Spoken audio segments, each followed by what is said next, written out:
Assalamualaikum warahmatullahi wabarakatuh. Sebelumnya perkenalkan, nama saya Yunita Sari. Saya mahasiswi akuntansi semester 1 Universitas Nahdlatul Ulama. Di sini saya akan menjelaskan secara singkat tentang kebijakan fiskal dan kebijakan moneter. Yang pertama, tentang kebijakan fiskal. Kebijakan fiskal adalah kebijakan pemerintah yang berhubungan dengan pendapatan dan pengeluaran negara atau biasa yang disebut dengan APBN.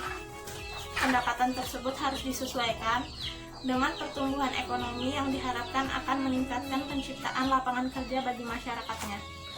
Yang kedua adalah tujuan kebijakan fiskal.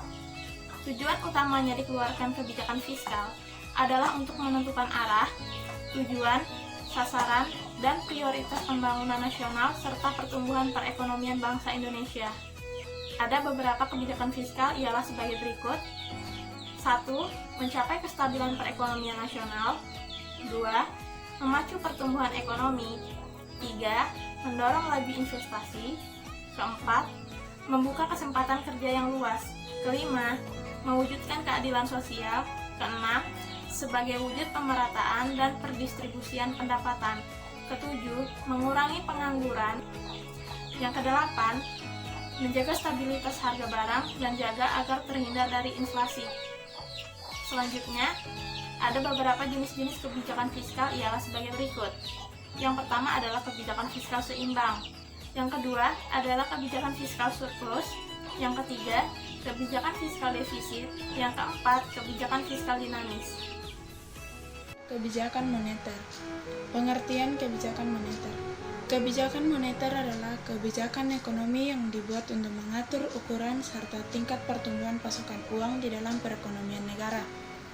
Kebijakan ini adalah suatu tindakan yang terukur untuk mengatur variabel makroekonomi seperti inflasi ataupun pengangguran. Tujuan kebijakan moneter. Tujuan kebijakan moneter bersifat dinamis karena selalu disesuaikan dengan kebutuhan perekonomian suatu negara. Tujuan utama dari kebijakan moneter yaitu yang pertama, mengedarkan mata uang sebagai alat pertukaran dalam perekonomian. Kedua, mempertahankan keseimbangan antara kebutuhan likuiditas, perekonomian, dan stabilitas tingkat harga. Ketiga, distribusi likuiditas yang optimal dalam rangka mencapai pertumbuhan ekonomi yang diinginkan pada berbagai sektor ekonomi. Keempat, membantu pemerintah melaksanakan kewajiban yang tidak dapat terrealisasi melalui sumber penerimaan yang normal. Kelima, menjaga kestabilan ekonomi. Artinya, pertumbuhan arus barang dan jasa yang seimbang dengan pertumbuhan arus barang dan jasa yang tersedia. Keenam, menjaga kestabilan harga. Ketujuh, meningkatkan kesempatan kerja. Kedelapan, memperbaiki neraca perdagangan kerja masyarakat dengan cara meningkatkan ekspor dan mengurangi impor dari luar negeri yang masuk ke dalam negeri. Jenis-jenis kebijakan moneter. Kebijakan moneter terbagi menjadi dua, yaitu yang pertama kebijakan moneter ekspansif yang disebut juga dengan kebijakan uang longgar yang dilakukan melalui bank sentral yang bertujuan untuk menambah jumlah uang yang beredar di masyarakat. Kedua, kebijakan moneter kontraktif.